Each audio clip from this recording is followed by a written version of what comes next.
Bismillahirrahmanirrahim. Kembali di channel Robi Delpis. Kali ini saya ingin membahas tentang perkembangan ekonomi ya, pertumbuhan ekonomi Indonesia, dan ini yang kemudian dikomentari oleh ASEAN Development Bank atau Bank Pembangunan Asia ya. Kita lihat apa saja nanti yang akan dibahas. Nah, dalam acara BRI Outlook ya 2025, Albert Francis Pak, kepala ekonom atau kepala ahli ekonomi dari ASEAN Development Bank atau ADB, Albert Franks membeberkan pidatonya sebagai berikut. Nah, selamat pagi, sebagai perwakilan dari Bank Pembangunan Asia, saya merasa terhormat dapat berpartisipasi dalam BRI Outlook 2025. Apalagi mengingat kepemimpinan historis BRI selama bertahun-tahun dalam mempromosikan inklusi keuangan dan pembangunan berkelanjutan. Oke, hari ini saya ingin membahas 5 topik. Jadi Albert Francis Pak ya, kepala ekonom dari ADB atau Bank Pembangunan Asia ini bicara 5 topik dalam acara BRI Outlook 2025. Apa saja 5 topik yang dibicarakan atau yang dibahas oleh Francis Pak ini? Nah, yang pertama adalah bicara tentang proyeksi ekonomi Indonesia dan Asia Tenggara. Proyeksi itu artinya bagaimana kira-kira kedepannya seperti apa ekonomi Indonesia dan juga Asia Tenggara. Karena kan Indonesia termasuk salah satu negara di Asia Tenggara. Itu yang pertama akan dibicarakan.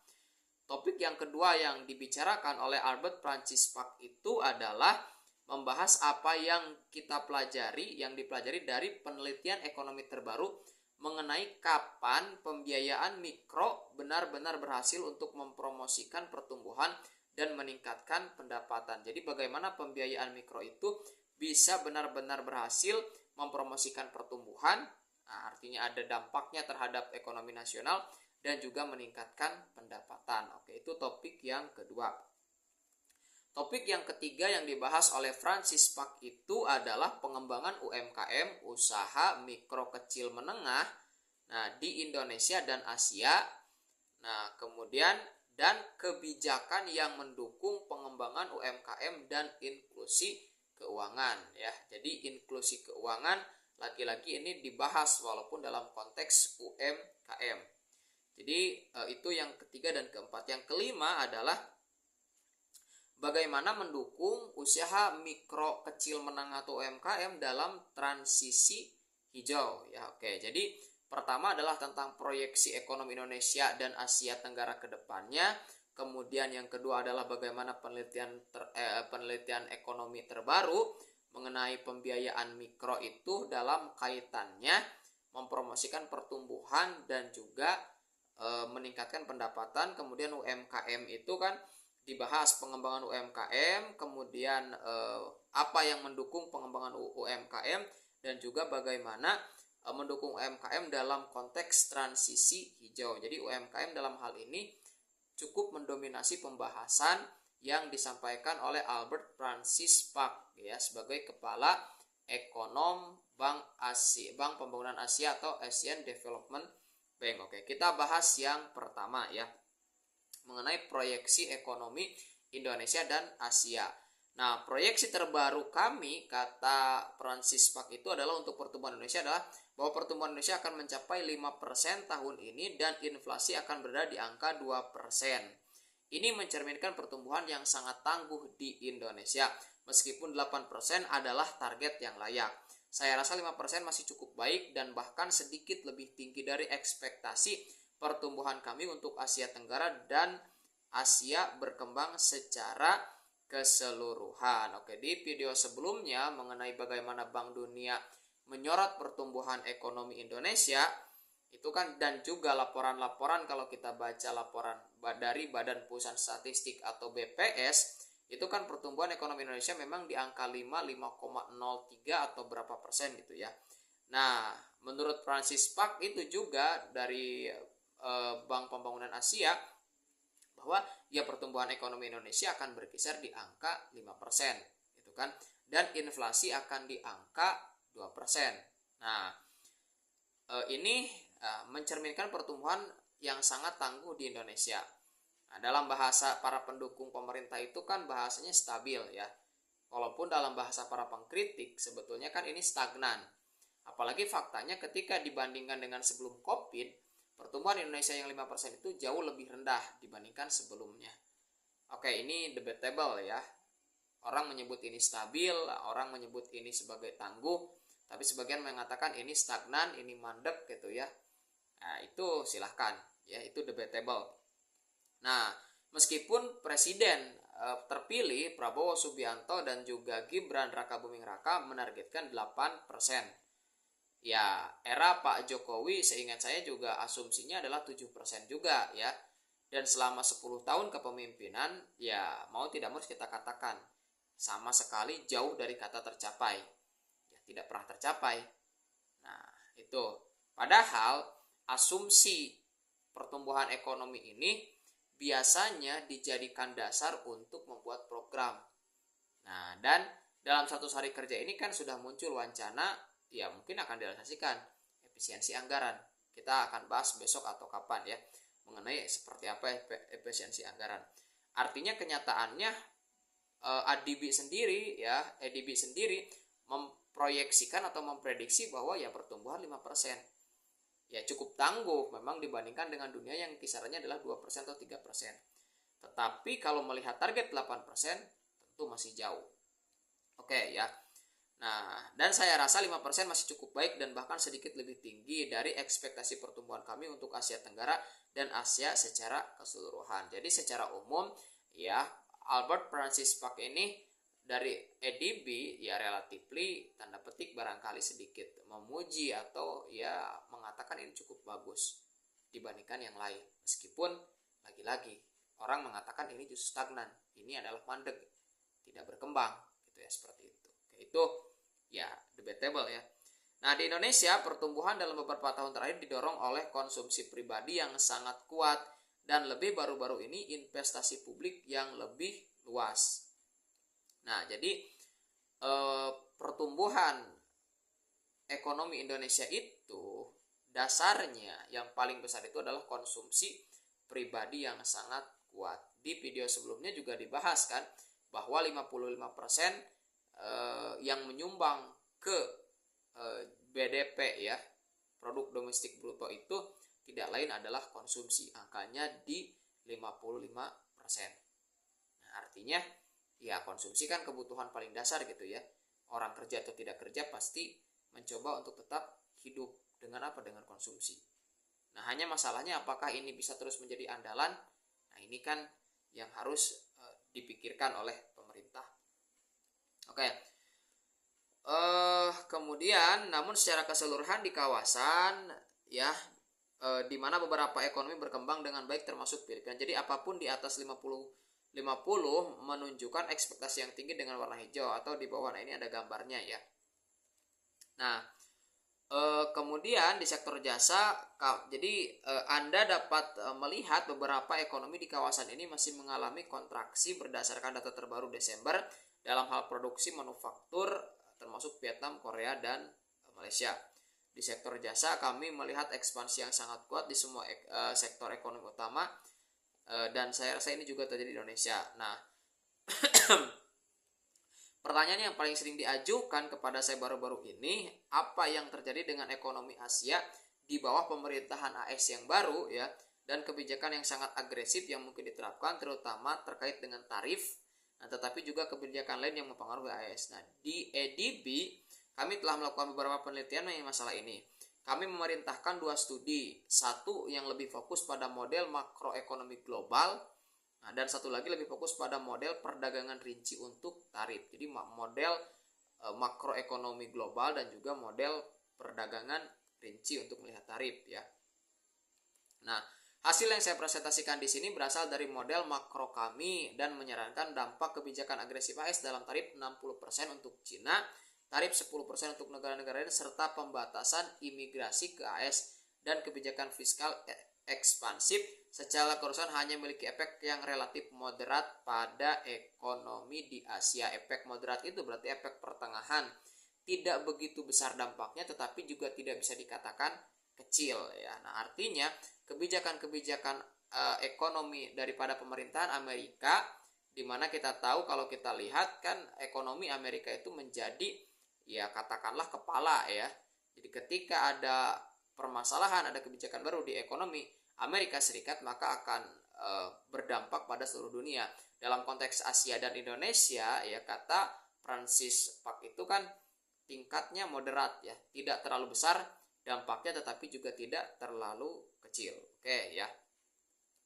Nah, kemudian kita akan membahas, ini panjang juga ya yang disampaikan terkait proyeksi dan ekonomi Indonesia, tapi pada intinya yang tadi gitu ya, yang saya sampaikan bahwa pertumbuhannya kisaran 5%, angka inflasinya adalah 2%. Angka inflasi 2% rendah itu kan bukan satu berita gembira ya. Inflasi itu kan mencerminkan harga. Jangan-jangan inflasi rendah itu karena rendahnya daya beli. Nah, kan seperti itu. Jadi ya ini perlu pengkajian lebih jauh gitu ya. Nah, kemudian kita akan bahas poin yang kedua ya. Nah, yang kedua itu tentang pembiayaan mikro ya. Nah, tentang pembiayaan mikro. Nah, ini kata Albert ya. Saya juga berpartisipasi dalam sebuah studi yang mengevaluasi program pembiayaan mikro yang dibiayai oleh pemerintah untuk menargetkan desa miskin di Cina. Dalam studi ini, kami menemukan peningkatan pendapatan yang sangat besar bahkan hanya setelah 1 atau 2 tahun. Nah, pembiayaan mikro ini ternyata dalam konteks warga Cina itu kan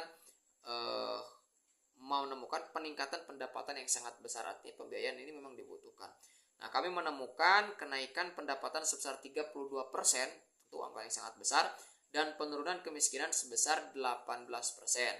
Ketika kami mencoba memahami mengapa kami menemukan dampak yang lebih besar di Cina dibandingkan studi-studi sebelumnya di negara lain, kami menyadari ada beberapa faktor kontekstual yang sangat mempengaruhi kapan program pembiayaan mikro dapat berdampak besar. Jadi perlu timing ya.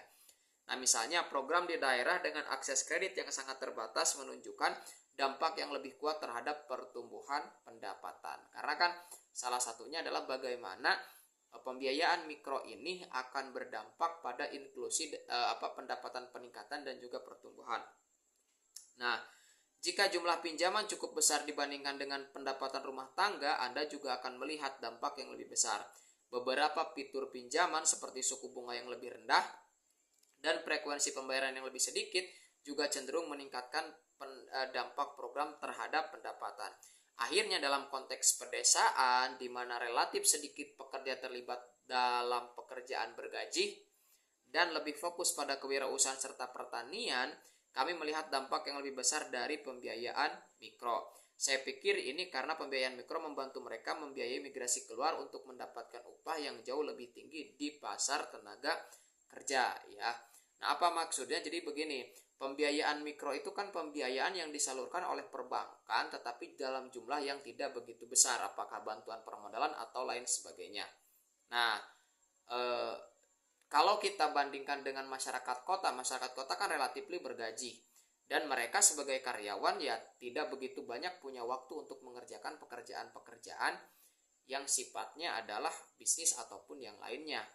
Nah, artinya mereka tidak begitu membutuhkan pembiayaan mikro. Sebaliknya, masyarakat desa itu kan mayoritas adalah petani atau kewirausahaan atau pedagang, di mana petani itu kan tidak punya gaji, kemudian mereka juga hanya mengandalkan upah hidup, sehingga pembiayaan mikro ini kontekstual, artinya pas punya sifat reaktualisasi bisa diterapkan di pedesaan. Maka yang membutuhkan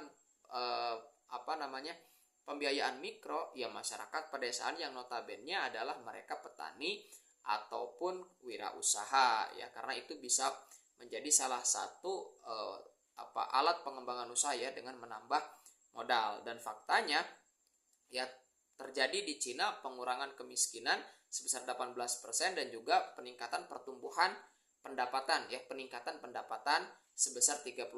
Tentu ini adalah angka yang cukup besar. Oke. Nah, masuk ke topik yang ketiga mengenai UMKM ya. Nah, di Indonesia UMKM ya, usaha mikro kecil menengah, menyumbang sekitar 60% dari angkatan kerja. Ini dalam konteks angkatan kerja, jadi kontribusi UMKM ini yang paling besar 60%. Nah, angka ini serupa dengan negara-negara lain di Asia Tenggara ya. Kenapa UMKM itu yang kemudian begitu berkontribusi besar dan menyerap tenaga kerja? Sebab ketika perusahaan besar mengalami kesulitan finansial, biasanya kan mereka mengurangi karyawan. Nah, yang berkurang dari perusahaan besar itu kemudian masuk ke UMKM, usaha kecil. Nah, dan kenapa juga UMKM yang relatif bertahan di tengah krisis atau apapun? Karena mereka ya, pelaku UMKM itu sangat berhubungan dengan kebutuhan sehari-hari. Ketika mereka tidak melakukan penjualan, ya mereka tidak bisa makan gitu kan. Sehingga mau kesulitan seperti apapun, ya mereka akan tetap berjualan ya. Berbeda dengan apa? Dengan perusahaan besar. Ya, perusahaan besar kan orientasinya adalah mencari keuntungan, bisa berinvestasi dan seterusnya. Nah, kan kalau UMKM itu benar-benar erat dengan kehidupan sehari-hari. Mereka bekerja untuk makan gitu ya. Jadi mau krisis mau seperti apapun, ya mereka harus tetap berjualan sehingga UMKM tetap hidup, dan angkanya ternyata besar terhadap angkatan kerja ya, sekitar 60%. Oke. Jika kita melihat pembiayaan bank, proporsi pinjaman yang diberikan ke UMKM di Indonesia telah berkembang dalam beberapa tahun terakhir dan kini mencapai 20%. Jadi 20% dari pinjaman yang ada di perbankan ya, itu masuk ke UMKM. Apakah 20% itu angka yang besar? Ya, relatively sebetulnya tidak begitu besar. Ya, kenapa? Karena ya semakin besar tingkat kredit itu, nah maka berarti tingkat modal yang diserap oleh UMKM makin besar. 20% itu dikatakan tidak begitu besar, dan ini berarti punya beberapa hal yang bisa kita tanyakan. Apakah memang UMKM kita belum layak untuk menerima pembiayaan sehingga trust daripada perbankan itu ke UMKM sulit, atau seperti apa ya? Nah, itu bisa kita tanyakan. Tapi angka 20% ini ya relatif memang tidak terlalu kecil, tetapi masih agak kecil kalau dibandingkan dengan proporsi yang seharusnya. Kami juga melihat perkembangan pesat dalam pembiayaan ekuitas UMKM di Indonesia berkat inisiatif pembuatan Dewan Akselerasi IDX ya. Nah, untuk mendukung perkembangan UMKM di Indonesia, kami menyarankan beberapa hal. Nah, ini yang disarankan oleh Albert Francis Park ya. Pertama adalah mempromosikan klaster bisnis. Itu yang pertama ya. Yang kedua, kemudian membuat kebijakan yang mendukung digitalisasi UMKM ya. Nah, kan mayoritas sekarang penduduk itu adalah kaula muda ya, orang muda, jiwa muda, yang mereka secara dilihat dari bagaimana perkembangan terhadap teknologi itu kan mengenal teknologi. Makanya kan proses transaksi yang paling banyak dilakukan itu sekarang adalah online gitu ya. Kenapa? Nah, karena ya anak muda kan sangat melek dengan teknologi, sehingga UMKM ini memang perlu terus didorong dalam konteks digitalisasi supaya mereka tetap bisa menjual produknya gitu ya secara digital gitu kan. Karena jangkauan daripada digital itu kan lebih luas secara online itu dibandingkan hanya sekadar offline atau lapak biasa gitu ya. Serta mendukung transisi hijau UMKM. Nah, ini juga yang didorong. Jadi ada 3 yang terkait dengan pengembangan UMKM. Satu adalah mempromosikan klaster bisnis. Klaster bisnis itu kelompok bisnis tertentu. Kemudian membuat kebijakan yang mendukung digitalisasi UMKM serta mendukung transisi hijau UMKM. Nah, kami juga terus bekerja pada pengembangan statistik yang lebih baik untuk mendefinisikan dan melacak kinerja UMKM yang masih menjadi tantangan di Indonesia. Digitalisasi adalah kunci, karena digitalisasi dapat membantu UMKM tumbuh lebih cepat dan mencapai potensi pertumbuhan. Jadi digitalisasi itu tadi dapat merambah pasar atau target pasar yang lebih jauh, lebih luas gitu ya, seperti itu. Selain itu, digitalisasi juga penting untuk inklusi keuangan. Nah, ADB atau Asian Development Bank mendukung inisiatif pemerintah Indonesia untuk memperluas inklusi keuangan melalui teknologi. Terakhir, ADB juga mendukung Indonesia dalam penerbitan obligasi sosial untuk membiayai perumahan yang terjangkau bagi masyarakat yang berpenghasilan rendah. Ya, oke. Itu ya cukup panjang ya. Tapi saya ingin simpulkan beberapa hal ya. Yang pertama, tadi soal proyeksi ekonomi Indonesia dan Asia Tenggara, tadi kan disampaikan bahwa pertumbuhan Indonesia diproyeksi hanya akan bertumbuh di sekitar 5%. Artinya memang Ya, kalau tadi lagi-lagi menurut bahasa para pengkritik ekonomi Indonesia kan itu stagnan, tapi dikatakan ini tangguh. Ya, cukup bagus gitu ya kata mereka seperti itu. Yang kedua adalah konteksnya bagaimana pembiayaan mikro itu bisa mempromosikan pertumbuhan dan meningkatkan pendapatan. Nah, dalam studi yang dilakukan oleh EDB, misalnya di Cina atau di yang lain, konteks pembiayaan mikro ini sangat bermanfaat dan dirasakan manfaatnya oleh pedesaan karena mereka yang mayoritas sebagai petani ataupun kewirausahaan yang membutuhkan permodalan mikro yaitu pembiayaan mikro. Dan menurut statistik itu kan terjadi pengurangan kemiskinan sebesar 18% itu di Cina dan 32% itu bisa meningkatkan pendapatan. Nah, terkait dengan pengembangan UMKM dan juga bagaimana kebijakan yang mendukung UMKM dan inklusi keuangan serta bagaimana mendukung UMKM dalam transisi hijau, disampaikan bahwa tadi ya salah satu kebijakan yang didukung adalah bagaimana mempromosikan klaster bisnis. Jadi kelompok-kelompok bisnis tertentu apa yang misalnya lagi tren yang memang sedang booming, sedang laku, nah itu dipromosikan. Kemudian yang kedua adalah yang di highlight begitu kuat gitu ya, begitu tajam oleh Albert Francis ini adalah bagaimana digitalisasi pada UMKM. Karena dengan digitalisasi itu bisa membuat UMKM tumbuh lebih cepat dan mencapai potensi pertumbuhannya. Karena tadi seperti saya katakan, dengan adanya digitalisasi maka pasar yang dijangkau akan lebih luas gitu ya. Dan mayoritas penduduk kita adalah pemuda yang melek terhadap digital sehingga ini menjadi pangsa pasar tersendiri yang cukup besar yang memang jika bisa dimanfaatkan itu akan memberikan dampak yang baik bagi pengembangan UMKM. Oke, itu saja yang bisa saya sampaikan ya. Bagi teman-teman yang masih bingung atau ada hal yang perlu ditanyakan silahkan ditanyakan di kolom komentar ya, seperti itu.